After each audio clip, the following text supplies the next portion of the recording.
It's been a while mga kapadyak, kamotor, kasandok, at kakumarites. Magandang linggo ng umaga sa inyo. Ngayon gagawa tayo ng masarap na ulam, yung talagang hinahanap lalo na sa handaan, yung pininyang manok. Ituturo ko sa inyo ang tamang pagluluto ng creamy, less lansa, saka masarap na pininyang manok. Tara, samahan niyo ako. Saka meron nga pala akong i-introduce na gamit, kasi ang ginagamit na natin ngayon sa paggigisa yung buhok na nabili ko sa True Value Oster. Talagang True Value siya, talagang mura na, maganda. Tapos gagamit tayo ng Kitchen Pro. Alam niyo naman na paborito kong gamit sa kitchen, Kitchen Pro ni Chef Jean Gonzalez. Gagamit tayo ng sandok para sa ating Oster na wok. Itong mga ganitong klase, magaganda to kasi kung gagamit tayo ng mga spatula na parang may chemical, tapos natutunaw sa sobrang init. Ito maganda. Tapos less bacteria pa. Kung kailangan, iaano lang natin siya. Pagkagamit, ibilad sa araw, saka linis syempre. As kagandahan na to, ano na siya, heat ano na siya, heat resistant, tapos madaling gamitin. Okay, mamaya gamitin natin to. Salamat sa Kitchen Pro, panalo to. Gagamit tayo ng Oster Special Wok, 1 whole chicken, patatas, sibuyas, bawang, carrots, saka bell pepper. Tapos 2 klase ng sausage, ang hotdog saka isang Chinese sausage. Kalamansi, pampanagal ng lansa. Pineapple tidbits, pineapple juice. Yung marka pinya na soy sauce ang gagamitin natin kasi may kalamansi yan na may kasama soy sauce. Tapos pampakreamy, Alaska evaporada. Sikreto, Kikkoman oyster sauce. Tara, luto tayo. First things first, ang unahin natin, lalagyan natin ng masarap na marka pinya, kalamansi, soy sauce ang ating chicken. Lagyan natin siya ng mga 2 sandok. Pwede natin gawin 3 para lumasa. Sikreto, marka pinya, kalamansi, soy sauce. Tapos, after that, Kikkoman oyster sauce.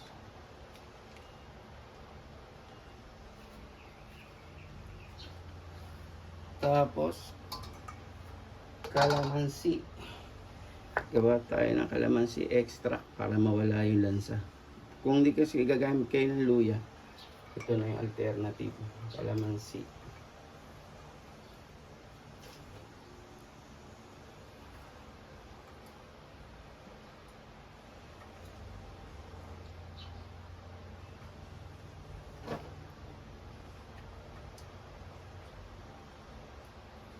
Kung may oras kayo, mas maganda, 3 to 6 hours, ibabad nyo na siya sa kalamansi toyo para talaga ma-eliminate yung lansa. Yun lang. Tapos yan yung magpapasarap sa ano natin, sa manok natin. Pag kinain mo siya, yung laman niya talagang lasang may lasa na.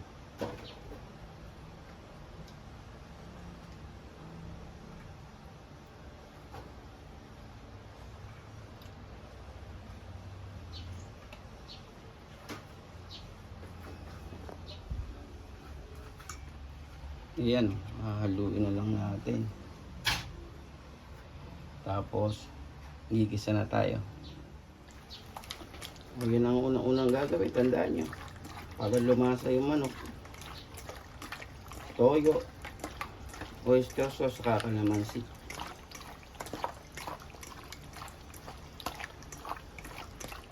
Yan lang. Halo lang para manuot sa kanya. Mamaya gigisa pa natin yan, nandiyan na yan.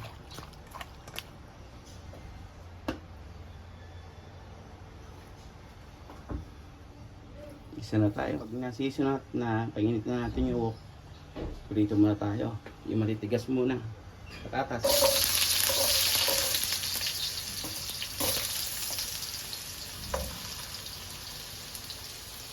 Pwede rin kaya ng patatas para masabayan na.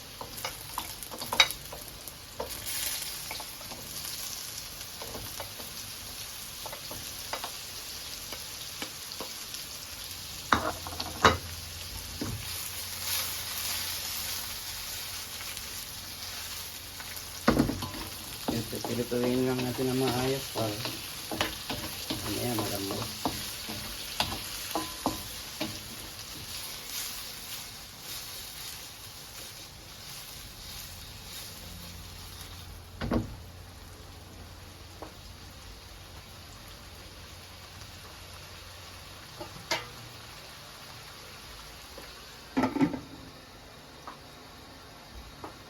O after na natin maprito yung patatas, ano.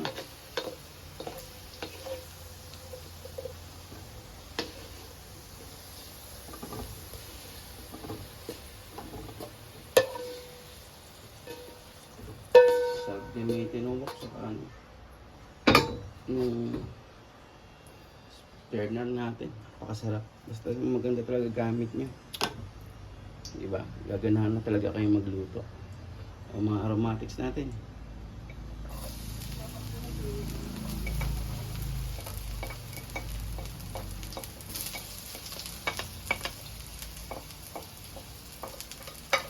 Gigisa na tayo. After nang maigisa natin yung mga aromatics, tagdan natin itong pampalasa. Yung chicken, sausage, Chinese sausage.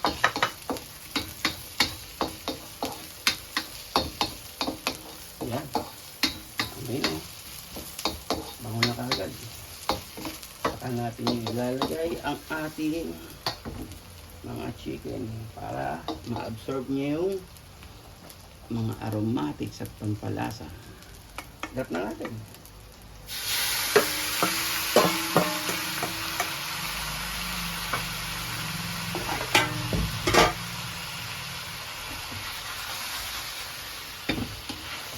Burner ang ginagamit na pakaganda ng ating sandata.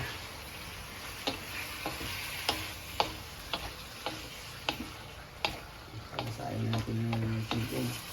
Iusap natin yung aromatics saka yung kanyang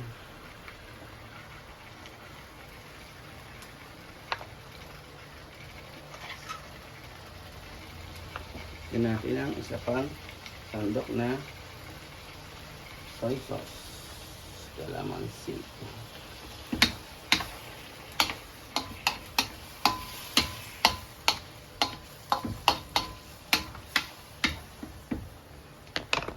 Ang ganda talaga ng hawak sa kaya heat distribution yan. Nakikita mo talaga yung luto. Sarap ng magagandang gamit. Ito, burner sa sandok. Kung tatanungin niyo ako, talagang essential eh. Bumili kayo ng magagandang gamit para gumaling din kayo sa pagluluto. Naladala yun. Pag magaling magluto, magaganda gamit. Shoutout nga pala sa Metrobank, kay Sir Migs, kay Ma'am Mira, kay Ma'am Kim, saka kay Sir Sam. Si Sir Richard nga pala, nasa lecture na, kaya hindi ko na siya nakikita, pero shoutout sa iyo, Sir. Salamat sa nag-ano rin kayo, nag-subscribe at nanonood. Salamat.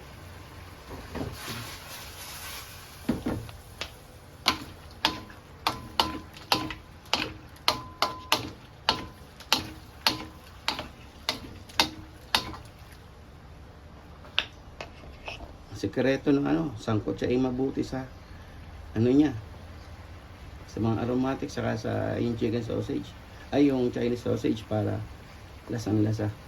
Sundan nyo lang. Tsayin natin siya mga 5 to 7 minutes para manuot yung lasa. Pan muna natin.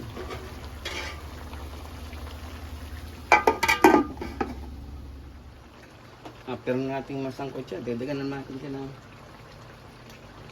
paminta para may konting kick.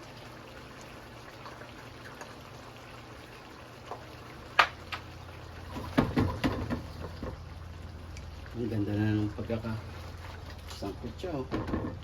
Diba? Mga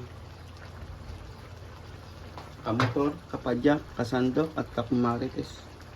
Lalagay na natin niya yung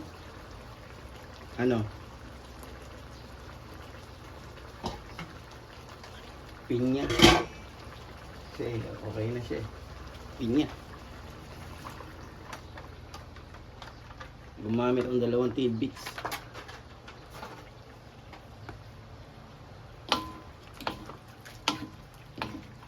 Basta sangkot siya nyo lang mabuti yung manok para tender sa siya, lutong-luto. Yun lang. Tapos diba nilagay na natin yung syrup saka yung pinya. Lagay na natin ngayon yung pineapple. Ito, pineapple.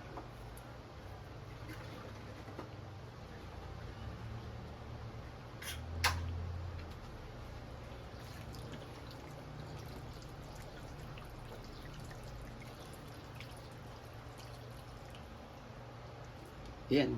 Ngunit na natin kailangan lagyan ng mga tubig-tubig kasi marami na siyang sabaw. Tapos, pag i-simmer lang natin siya, tapos pag kumulo, lalagay na natin yung Alaska Evaporada.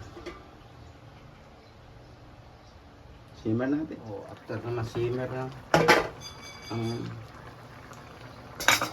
after na simmer, i-drop na natin yung Alaska Eva.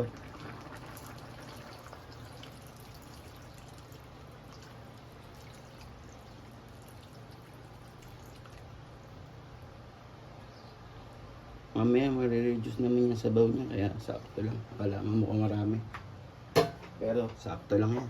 Sarap nung ang sarap nung pagkakaalat tamis dahil sa chorizo saka sa nilagay nating Chinese sausage.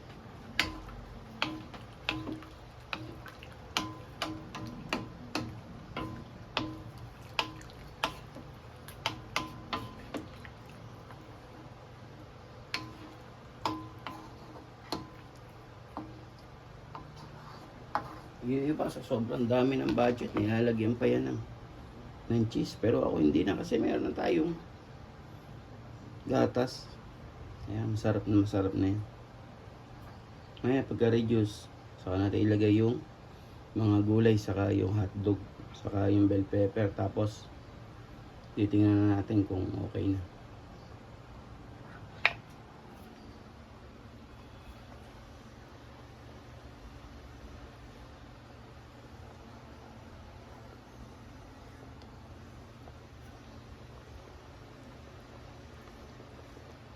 After niyan, natin?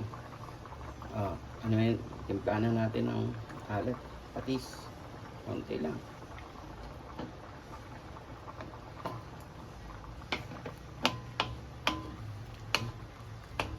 Sarap na ng asin, tamis, saka yung lasa. I-adjust na lang natin yung sabaw, tapos pwede na. I-drop na lang natin yung after ma-reduce yung sabaw, drop na lang natin itong tatlo na, tapos na. Napakasarap na pininyahang manok. Reduce na yung natin, kaya drop na natin yung mga gulay natin saka yung tender juicy hotdog.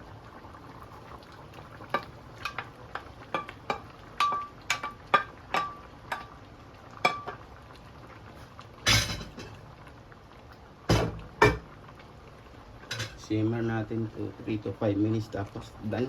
Kainan na.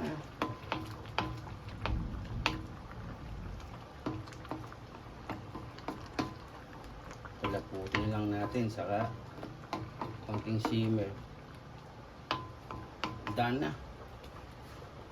Lunch na.